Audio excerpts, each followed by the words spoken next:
안녕하세요. 말씀과 함께 새롭게 여는 소망의 아침입니다.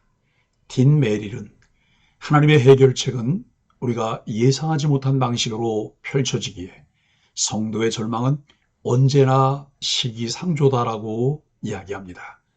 열왕기하 6장 24절로 7장 2절까지 말씀을 본문으로 하여 절망적 상황, 소망의 메시지라고 하는 주제로 함께 은혜를 나누기를 원합니다. 지난 본문인 열왕기하 6장 15절로 23절에서는 아람 군대가 엘리사가 머물고 있던 도시를 포함한 이야기를 하였습니다. 엘리사의 사환이 아람 군대의 수많은 병과 말을 보고 두려워하였으나 엘리사는 그를 위로하며 하나님께 기도합니다. 하나님은 그 사환의 눈을 열어 도시에 가득한 불말과 불병거, 곧 하나님의 군대를 보게 하십니다. 이처럼 하나님은 절체절명의 상황에서도 그의 백성을 보호하시고 그들의 눈을 들어 하나님의 능력을 보게 하십니다. 이제 오늘 본문인 열왕기하 6장 24절로 7장 2절에서는 같은 아람 군대가 사마리아 성을 포위하고 극심한 기근을 초래하는 상황이 펼쳐집니다. 이런 절망적 상황 속에서 사마리아의 왕과 백성들은 어떤 선택을 하게 될지 살펴봅니다. 위기 속에서 우리는 어떻게 하나님께서 들려주신 소망의 메시지에 반응해야 할지를 함께 묵상합니다. 아람 왕 베나닷이 군대를 이끌고 사마리아 성을 포위함으로써 도시아는 극심한 식량 부족에 시달립니다. 나귀머리가 비싼 값에 거래되고 심지어는 두 여인이 자기 자식을 삶아먹는 끔찍한 일까지 벌어질 만큼 상황은 최악이며 절망적이었습니다. 이러한 비극은 하나님과의 관계 회복 없이 죄 가운데 살아가는 이스라엘 백성에 대한 하나님의 경고와 징계로 올 수 있습니다. 이스라엘 왕 여호람은 이러한 재앙 앞에서 옷을 찢으며 슬퍼하지만 문제의 본질을 깨닫지 못한 채 엘리사에게 책임을 돌립니다. 반면 엘리사는 내일 이맘때에 사마리아 성에 식량이 풍족이 될 것이라는 하나님의 약속을 전합니다. 그러나 왕의 장관은 이 예언을 비웃으며 불신을 나타냅니다. 이처럼 극한 상황에서 각 인물들이 보이는 모습은 우리로 하여금 절망 속에서 믿음과 불신의 갈림길에서 어떤 선택을 해야 하는지를 묵상하게 합니다. 오늘 본문이 전하는 몇 개의 핵심 메시지를 살펴봅니다. 첫째, 하나님 앞에 돌아가라고 말씀합니다. 계속되는 위기로 절망적 상황에 빠졌을 때 가장 시급한 것은 하나님께로 돌아가 관계를 회복하는 일입니다. 상황을 바라보며 절망하고 인간적인 방법을 동원하려는 어리석음이 아니라 문제의 본질을 직시하고 하나님께 의뢰해야 합니다. 원인을 찾고 하나님께서 원하시는 것이 무엇일까를 물으며 하나님께로 돌아가야 합니다. 둘째, 믿음으로 신뢰를 선택하라고 합니다. 엘리사도 기근과 전쟁의 상황에서 어려움을 겪고 있습니다. 그럼에도 엘리사는 하나님의 주권을 의지해 상식적으로 이해되지 않는 예언을 사람들에게 그대로 전합니다. 우리도 위기 속에서 하나님의 말씀을 신뢰하고 그분의 인도하심을 기다려야 합니다.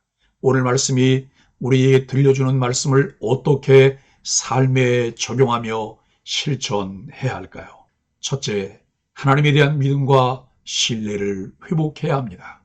말씀 묵상을 통해 우리에게 계시해 주시는 하나님을 바르게 알고 믿어야 합니다. 신뢰할 때 모든 문제를 그분께 맡기는 삶을 살아갈 수 있습니다. 우리의 신앙과 삶을 돌아보며 나의 신앙과 삶의 근거가 하나님의 말씀이었는지를 살펴보아야 합니다. 성경이 우리의 삶의 나침판이라는 사실을 분명하게 깨닫고 인정할 때 좀 더 진지하게 성경을 묵상하게 합니다. 둘째, 회개와 결단을 해야 합니다. 우리의 무지함, 그로 인한 불신앙과 끊임없는 원망, 불평하며 악에 쓴 뿌리를 내리던 삶을 회개하고 돌아서야 합니다. 전에는 그런 삶을 살아왔습니다. 그러나 이제는 그리스도 안에서 새로운 피조물로 새 것이 되었습니다. 그러므로 하나님의 뜻에 따라 살아가려는 결단을 내려야 합니다. 셋째, 선한 영향력 있는 삶을 살아야 합니다. 엘리사는 그 어려운 상황에 함께 매몰되지 아니하고 하나님의 메시지를 전하며 선한 영향력을 끼치며 살아갑니다. 모두에게 같은 상황과 같은 시간들이 주어집니다. 그때 고난의 시간을 어떻게 보내야 할까요? 이스라엘 왕처럼 여호와를 인정하는 척하는 사람으로 살아야 할까요? 악을 조장하는 악한 세력에 동조하다가 스스로 파멸하는 무리로 살아야 할까요? 아닙니다. 주권자 하나님을 신뢰해야 합니다.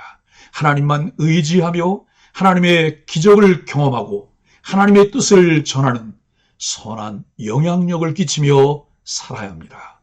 사랑하는 소망의 가족 여러분, 불신이 팽배한 이 세상에서도 경건한 능력을 가진 사람은 하나님 말씀을 대하는 태도가 다른 것을 알 수 있습니다.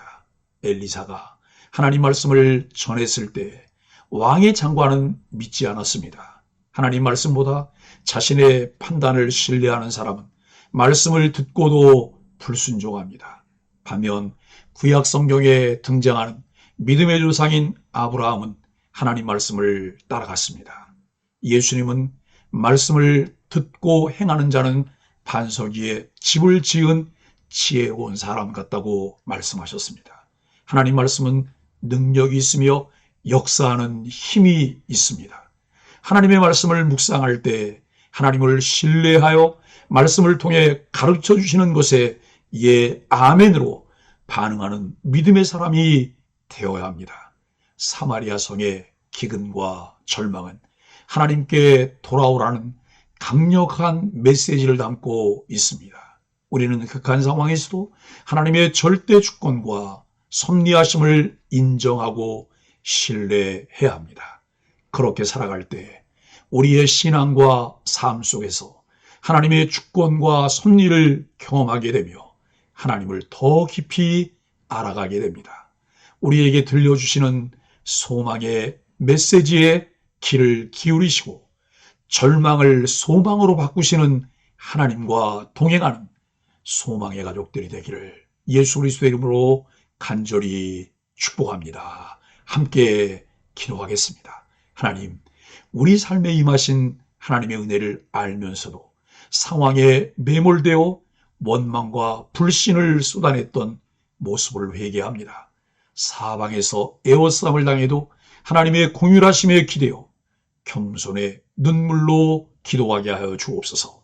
마음을 찢고 돌이켜 말씀을 온전히 신뢰함으로 하나님의 일하심을 보게 하여 주옵소서. 예수님의 이름으로 간절히 기도합니다. 아멘.